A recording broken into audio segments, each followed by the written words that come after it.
The final episode of this anthology was episode 8 of the show, and it was titled The Murmuring. Focusing on a married couple made up of Nancy and Edgar Bradley, they were bird enthusiasts studying a species called the Dunlin.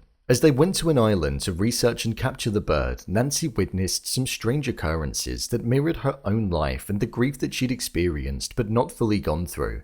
So with that, I thought I'd recap, break down, and explain all that there was to take away from this episode.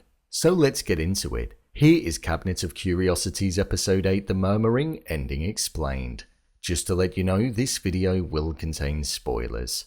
Set on Big Harbor Island in 1951, we had Edgar and Nancy Bradley, who we saw early on had gone through a traumatic event in their life. We saw this when one of the people in attendance of their presentation brought up how cruel God could be if one did exist. This is what initially painted the tone of the episode and then set us up in the direction of horror, suspense, darkness, and questioning.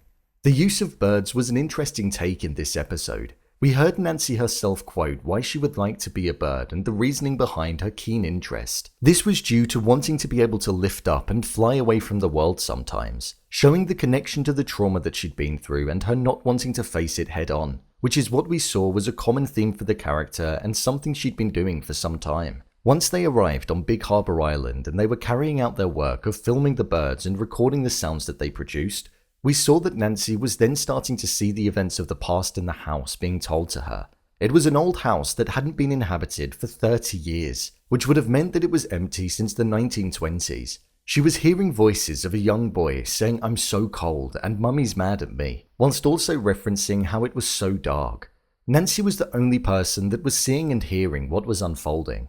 Her husband Edgar was not able to see or hear any of it, other than the static when the audio device turned on. But that was never really put down to the ghosts of the house. The importance of Nancy witnessing the mother and her son was because it mirrored what she'd been through and the trauma that she wasn't able to face. In one of the horror-filled evenings, when she was in bed, we saw that she saw a young child called Ava who was lying beside her, and it was here where we as the audience realized that herself and Edgar had lost their child.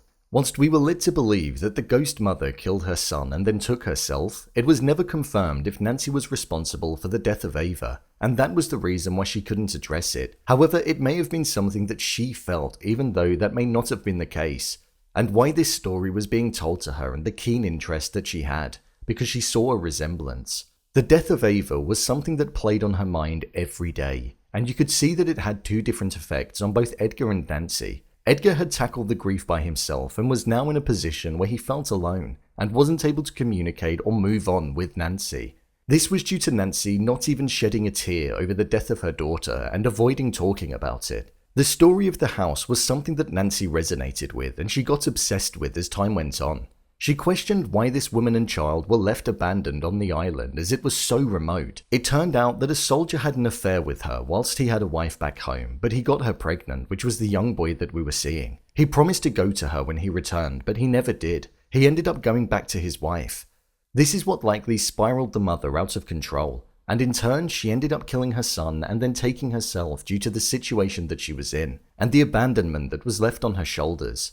In the closing moments of the episode, we saw Nancy speak with the young boy and protect him from his mother as he was trying to escape her. This, in my mind, was her being there for her daughter and expressing the help that she wished that she could have done to her. She told him to step into the light, which essentially meant that he was able to leave the house and then he was gone. The mother in the attic was uttering, "What have you done?" which she was speaking to herself and looking at her hands that she used to kill her son, feeling the regret of what she did. Then we saw her step out of the window, and with that, the birds also escaped. At the start of the episode, we heard that birds carry out dark messages, and with Nancy going full circle in now being ready to face her grief head on, we saw the birds fly away from the house and no longer being drawn to the energy that was within it. They all surrounded Nancy, symbolizing the freedom that she once desired and she'd now be able to get. In the end, we saw Nancy go back to the whistle tone on the speaking device, which was something that she stopped doing as she got more and more frustrated with Edgar, and she apologized and said that she was ready to talk about Ava, whilst finally saying that she loved him,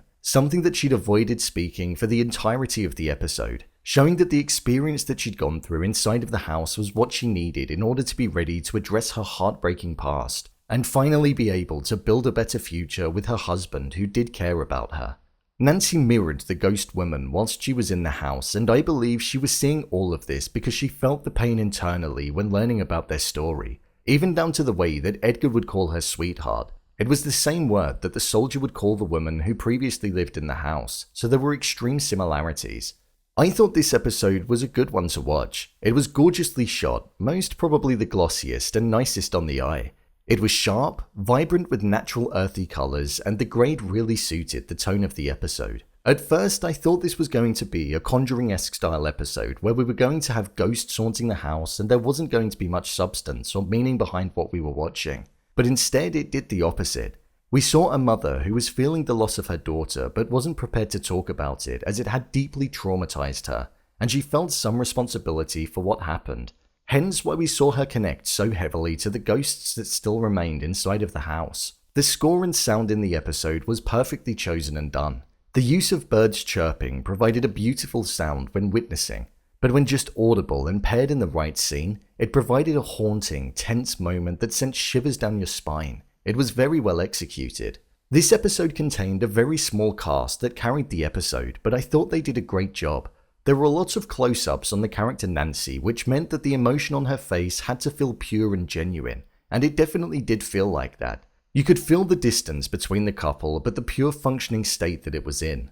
It was an ending that was quite beautiful, in Nancy being ready to address what had happened and showed that staying at the house had been something that was going to change the trajectory of her life and marriage moving forward.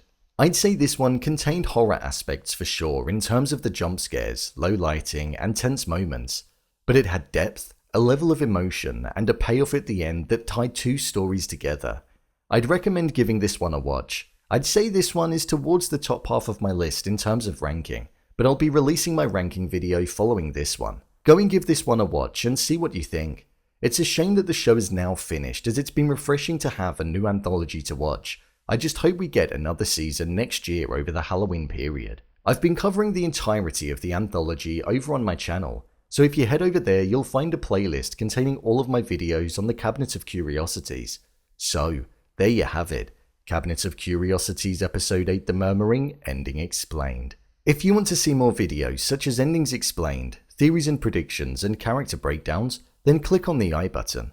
Or alternatively, you can head over to my channel where you'll find them all.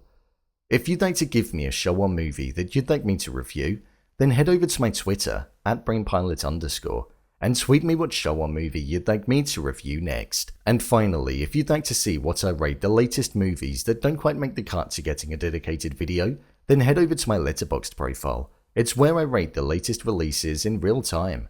What did you think of this final episode? Leave a comment down below, and don't forget to subscribe. I'll see you next time.